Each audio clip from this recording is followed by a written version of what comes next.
pada saat saya main ke rumahnya melihat seorang notaris itu dia pakai penyangga leher.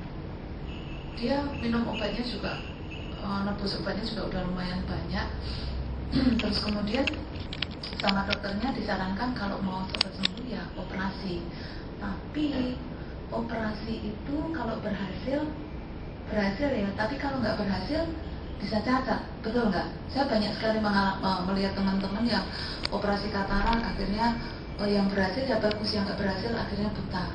Ada juga yang operasi otak, badannya sembuh Pak, badannya kekar, tetapi memorinya hilang semua, nggak bisa ngomong, gede banget, nek ada apa-apa narik-narik. Nah itu kan ada tindakan, itu ada risikonya.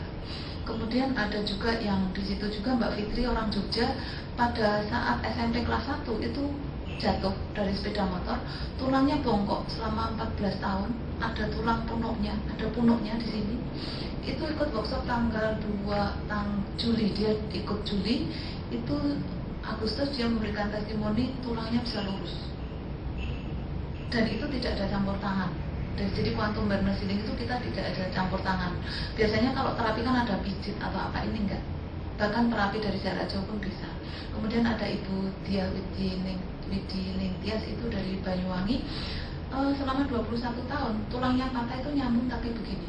Ya nyambung tapi begini. Jadi kalau bergerak itu nusuk tulang, nusuk daging, jadi sakit. Pada saat ikut workshop sesi terapi, nanti mungkin Bapak Ibu bisa meriksani pada saat sesi terapi itu lurus. Meluruskannya kita nggak tahu caranya, cuman dia begitu diterapi dia jatuh kemudian miring ke kiri itu nyambung. Dan ada 2 kasus lagi yang itu di depan mata saya dan itu yang menerapi saya, itu namanya Mas Jabrik. Itu dia Ari Jabrik, ada. Jadi ada panggilan atau nama gojekan gitu, tapi memang dia namanya Ari Jabrik. Dia daftar workshop, kemudian dia bilang, gimana, mau saya terapi Mas? Boleh Bu, gitu. Terus kemudian ya udah Mas berdiri, saya bilang gitu, berdiri, pejamkan mata aja, tangan di samping, saya nggak sentuh.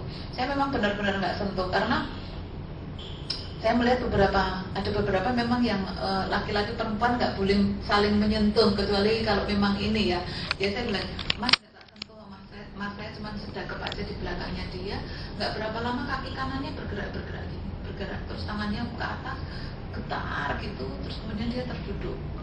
Terus udah gitu sekitar 15-20 menit dia sambil duduk gitu, dia sambil kaki kanannya tuh gini, kok bisa ya, dia bilang gitu, bisa apa Mas? Terus dia langsung nyingkapkan celana panjangnya itu, ini loh Bu, ini bekas ada 16 pen. Sebelum pas di depan saya dia ngomongnya 16 pen. Ini sebelumnya itu saya tuh kalau sholat saya tuh duduk di belakang, kalau sholat Jumat di belakang. Karena apa? Kalau dia lututnya itu sudah nekuk, ya sujud kan pasti nekuk ya. Nekuk itu kalau mau diluruskan dia harus dibantu dengan tangan. Nggak mungkin kan sholat seperti itu. Pada saat setelah saya terapi itu dia bisa kakinya lemes dan saya bilang, oke Mas, sekarang coba panjenengan sholat. Benar dia sholat dengan apa ya, lancar di depan saya. Satu lagi juga yang luar biasa itu terjadi di depan saya, itu adalah seorang dokter hewan. Itu lupus 4 tahun, lumpuh 4 bulan. Pas saya terapi dia, itu pas dia bed rest, dirawat di rumah sakit umum itu di Solo, itu pas 4 bulan. Pada saat itu ya biasa ya, dia perempuan, saya juga perempuan. Kalau nengok orang sakit, apa biasanya kita sentuh? Kaki. Saya sentuh kaki, dia teriak.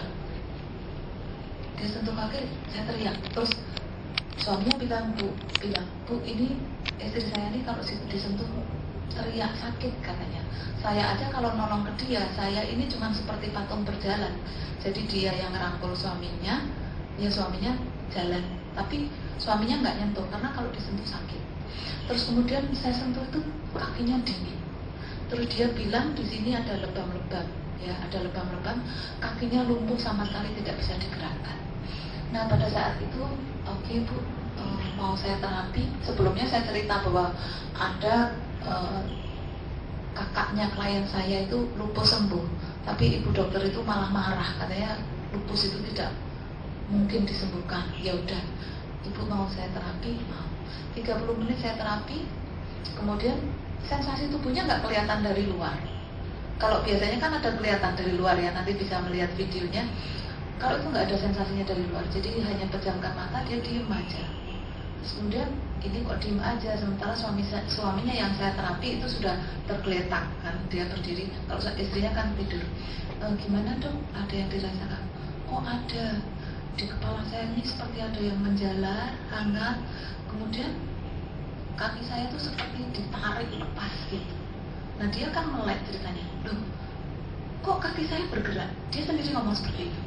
Loh mbak, kok tangan saya kok lebamnya hilang? Kemudian saya sentuh, itu dia nggak teriak dan hangat. Itu kejadian di depan mata saya sendiri. Dari cerita itu ya, dari cerita yang saya ceritakan tadi, saya mengambil satu kesimpulan bahwa metode penyembuhan quantum awareness healing ini sangat sederhana, tetapi hasilnya itu luar biasa, di luar akal kita. Coba kalau kita mau fisioterapi mas, 14 tahun tulang bengkok berapa kali harus kita lakukan fisioterapi, betul nggak? Diciptakan dengan sempurna oleh Tuhan, lengkap dengan kemampuan untuk menyembuhkan dirinya sendiri. Nah, kebanyakan orang di luar sana bahwa mereka lebih mempercayai obat-obatan, lebih mempercayai dokter, terapis dan lain sebagainya dibandingkan suatu kemampuan yang sebetulnya memang Tuhan sudah kasih saat kita diciptakan. Nah ini melalui metode quantum awareness healing diharapkan peserta bisa kembali kepada kesadaran tinggi, ya, bahwa kesadaran yang tinggi ini bisa menyembuhkan dirinya sendiri, bahkan lingkungan sekitarnya. Itu quantum awareness healing.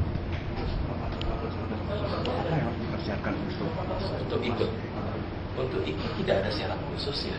Jadi setidaknya mereka ingin punya satu keinginan untuk belajar, ya tentunya istilahnya gelasnya itu dikosongkan terlebih dulu, karena apa yang saya sharingkan di dalam quantum awareness healing itu adalah benar-benar sangat simpel yang mungkin orang tidak melihat ini gitu, tapi saya melihat dan saya tuangkan, saya ajarkan di dalam quantum awareness healing gitu. Banyak sekali yang menganggap hal yang simpel ini nggak perlu, padahal inilah yang paling vital sebetulnya, yaitu kesadaran gitu. Ini asal usulnya dari mana? Jadi quantum awareness healing ini saya yang hasil dari pembelajaran sekian lama, ya, banyak metode penyembuhan yang saya pelajari, dan inilah kesimpulannya. Jadi quantum awareness healing itu saya yang mendirikan. Iya, betul. Mas Ronald, referensinya apa nih? Sains. Secara sains banyak buku-buku yang berbicara mengenai penyembuhan holistik, ya. Jadi dasarnya memang ke sana. Backgroundnya kenapa saya bisa sampai sekarang ya dengan quantum awareness healing itu dipicu ayah saya meninggal waktu tahun 2007, ya. Nah di situ saya terjadi transformasi kesadaran. Artinya gini, saya bertanya, saya berdoa, Tuhan, bukankah Engkau menciptakan setiap manusia di dunia ini dengan sempurna?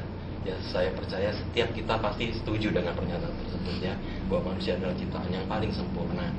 Terus kalau saya melihat kondisi ayah saya selama 19 tahun tergantung dengan obat pengencer darah, ya, tergantung dengan obat pengencer darah, sempurnanya di mana? Kalau ciptaan yang sempurna, apakah harus tergantung dengan obat? Dan kebetulan ayah saya 19 tahun tergantung dengan obat. Saya percaya di luar sana banyak sekali orang yang puluhan tahun menggantungkan hidupnya itu dengan obat-obatan dan lain sebagainya.